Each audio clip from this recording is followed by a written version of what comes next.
5 exercises most people are doing wrong. It is always a wonderful step that which must be appreciated and cheered on when a person decides to take care of their body by working out. However, like much else, there is always a right way to go about things and a dangerous way to go about them, and poor form marks as the latter one, which can leave you with nasty injuries. In today's video, we've brought you an insight into the 5 exercises most people are doing wrong. Number 5. The king of all exercises, squats. We doubt there's anyone who hasn't heard of squats. Developing strength and power are just a few of the many benefits of including squats in your workouts.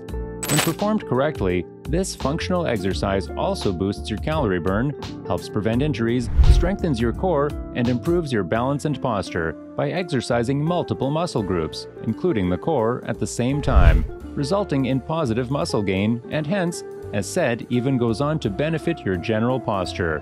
The most common issues people have with squats are not going down enough, having their knees caving inwards, putting all your weight on your toes, or having your back rounded.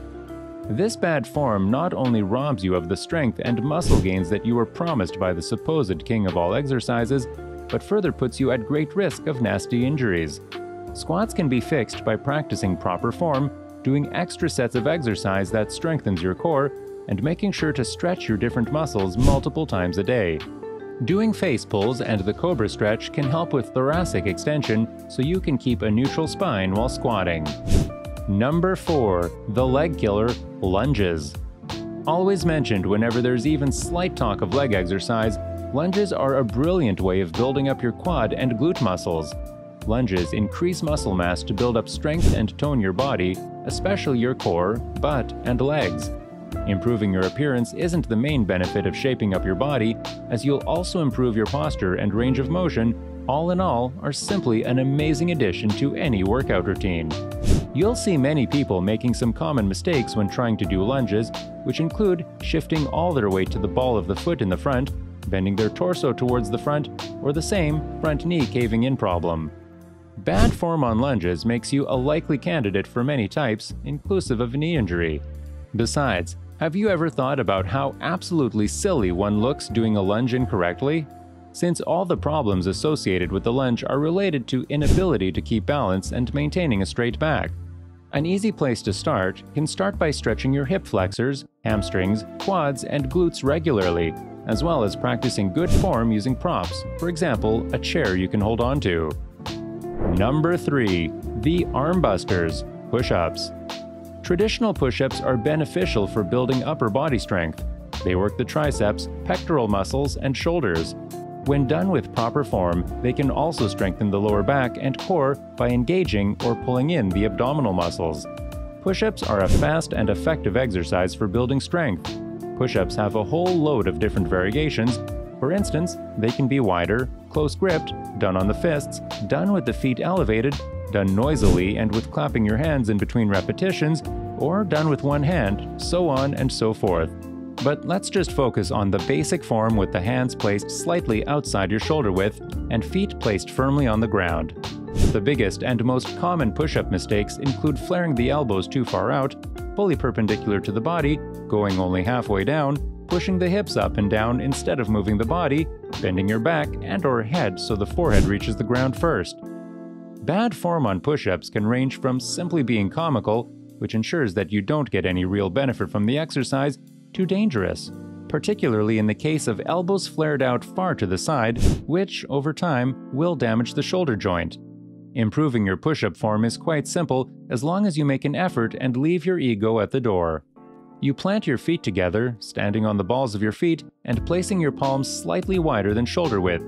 When you rise up from the ground, only your palms and the balls of your feet should be touching the floor. Your back should be completely straight, with only your arms moving your body up and down. Go slowly with control and until your chest touches the floor. Then push up until your arms lock out and repeat the process.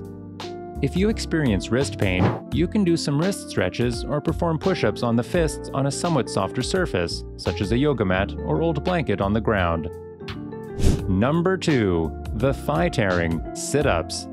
Another seemingly simple exercise that can actually cause pain and injury if not done correctly. Sit-ups work the rectus abdominis, transverse abdominis, and obliques in addition to your hip flexors, chest, and neck. They promote good posture by working your lower back and gluteal muscles. With a larger range of motion, sit-ups target more muscles than crunches and static core exercises.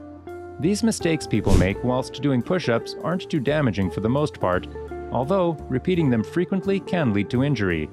Of course, you'll get more out of your training if you avoid common mistakes such as pushing your head forward too much, pulling your chin into your chest, putting your hands behind the neck and pulling on it, rounding your lower back, not breathing throughout the movement, or even going too fast and virtually just rocking back and forth. Unlike the crunch, which is essentially just caving your chest in and bringing the shoulders slightly off the floor, the sit-up, as the name suggests, requires your entire back to leave the floor. It's important to keep your knees up with your feet planted firmly on the ground as you lie on the floor.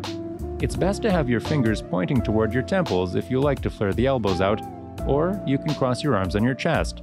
You start the movement like a crunch, but then lift your body up from the hips until you are at about 60 to 70 degrees from the ground, keeping the lower back fairly straight. Then, lower yourself back down slowly. Number 1. Shoulder fluffing, pull-ups, chin-ups. From military drills to everyday workouts, the simple pull-up is widely regarded as one of the most important and effective exercises. To the uninitiated, however, its popularity is confusing. With so many other back and bicep exercises available, why bother with pull-ups? Turns out, a properly executed pull-up can do wonders for your functional strength and physique. This essential exercise works several key muscles and, best of all, can be completed almost anywhere. It's not nearly as intimidating as you might think. With a basic understanding of the pull-up process, almost anybody can learn to complete this beloved move. You'd think that it's all in the name and that people won't be able to get it wrong, but someone always seems to find a way to mess up a good exercise. While doing pull-ups, your palms are facing away from you, while your palms face towards you for chin-ups, but the same rules apply in both cases. This is an exercise that most people don't do right, and it's usually because their ego gets in the way and they want to do more than they are capable of doing. This is why you see things like people swinging their body to create momentum, poor range of motion, i.e. not going low enough and not pulling yourself up high enough, or even not bracing the core and legs, which leads to the body flopping around.